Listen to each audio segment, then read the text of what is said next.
ಅಲ್ಪಸಂಖ್ಯಾತ ನಾಯಕರು ನೋಡಿ, ಈಗ ಕಾಂಗ್ರೆಸ್ ಪಕ್ಷ ಸರ್ವರಿಗೂ ಸಮಬಾಳು, ಸರ್ವರಿಗೂ ಸಮಬಾಳು.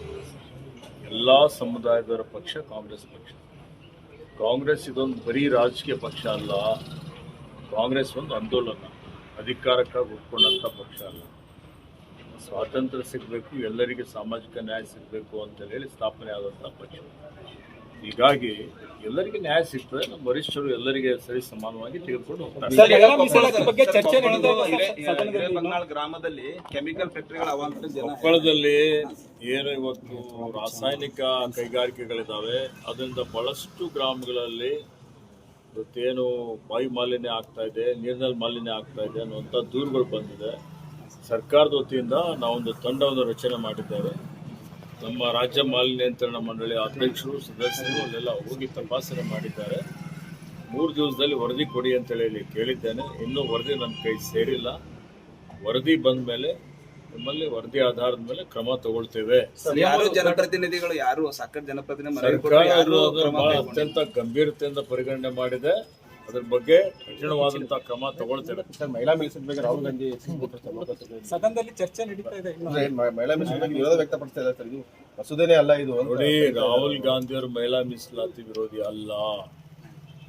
ಭಾರತೀಯ ಜನತಾ ಪಕ್ಷ ಷಡ್ಯಂತ್ರ ಮಾಡಿ ಮಹಿಳಾ ಮೀಸಲಾತಿ ಹೆಸರಿನ ಮೇಲೆ ಇವತ್ತು ಇಡೀ ರಾಜ್ಯದ ದೇಶದ ಜನರಿಗೆ ದಾರಿ ತಪ್ಪಿಸುವಂತ ಒಂದು ಕೆಲಸ ಮಾಡ್ತಾ ಇದ್ದಾರೆ. ತರಾತುರಿಯಲ್ಲಿ ತರೋದಕ್ಕಿಂತಲೂ ಎಲ್ಲರ ಜೊತೆಲಿ ಚರ್ಚೆ ಮಾಡಬೇಕಾಗಿತ್ತು, ಎಲ್ಲರ ಜೊತೆಯಲ್ಲಿ ಅಭಿಪ್ರಾಯ ತೆಗೆದುಕೊಳ್ಬೇಕಾಗಿತ್ತು. ಅದೆಲ್ಲವನ್ನು ತೆಗೆದುಕೊಂಡು ಇವತ್ತು ಎಲ್ಲರ ಸಹಮತಿಯನ್ನು ತೆಗೆದುಕೊಂಡು ವಿಚಾರಣೆ ಮಾಡ್ಬೋದಾಗಿತ್ತಲ್ಲ.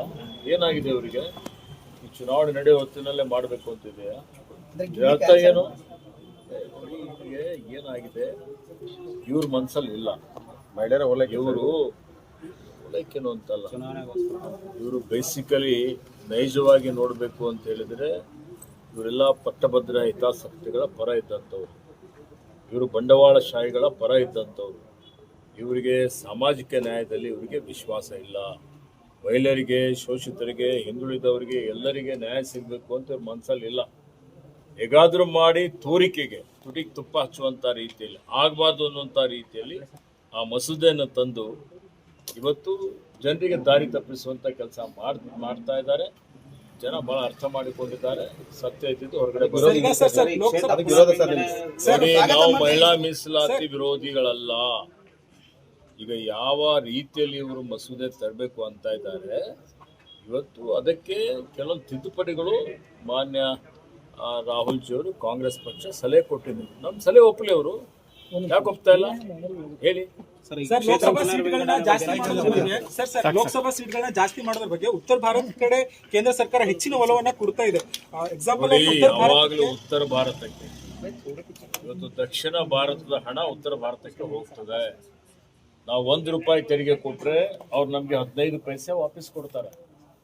ಅದೇ ಬಿಹಾರ್ನವ್ರು ₹1 ಕೊಟ್ರೆ ಅವ್ರಿಗೆ ₹3 ಹೋಗ್ತದೆ. ಅಂದರೆ 1 ಕೋಟಿ 3 ಕೋಟಿ. 1,000 ಕೋಟಿ ನಮಗೆ ಕೊಟ್ರೆ 3,000 ಕೋಟಿ ಅವರಿಗೆ. ಅಂದರೆ ಇದು ಲೆಕ್ಕ ಹಾಕಿ, ನಾವು ತೆರಿಗೆ ಕೊಡೋರು ನಾವು 4.5 ಲಕ್ಷ ಕೋಟಿ ನಾವು ತೆರಿಗೆ ಕೊಡ್ತೀವಿ. ನಮಗೆ ಕೇಂದ್ರ ಕೊಡೋದು 60,000 ಕೋಟಿ. ಅದೇ ಬಿಹಾರ್ಗೆ ಮತ್ತು UPಗೆ 3 ಪಟ್ಟು ಕೊಡ್ತಾರೆ. ಹೇಳ್ಬೇಕಲ್ಲ.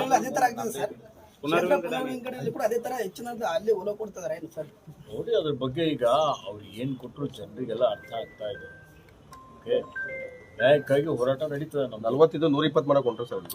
ಅದಕ್ಕೆ ಹೇಳ್ದಲ್ಲ, ನ್ಯಾಯಕ್ಕಾಗಿ ನಮ್ಮ ಹೋರಾಟ ಮುಂದುವರಿತದೆ. ಕರ್ನಾಟಕ ನ್ಯೂಸ್ ಬೀಟ್ ಫಾಲೋ ಮಾಡಿ, ಸಬ್ಸ್ಕ್ರೈಬ್ ಮಾಡಿ.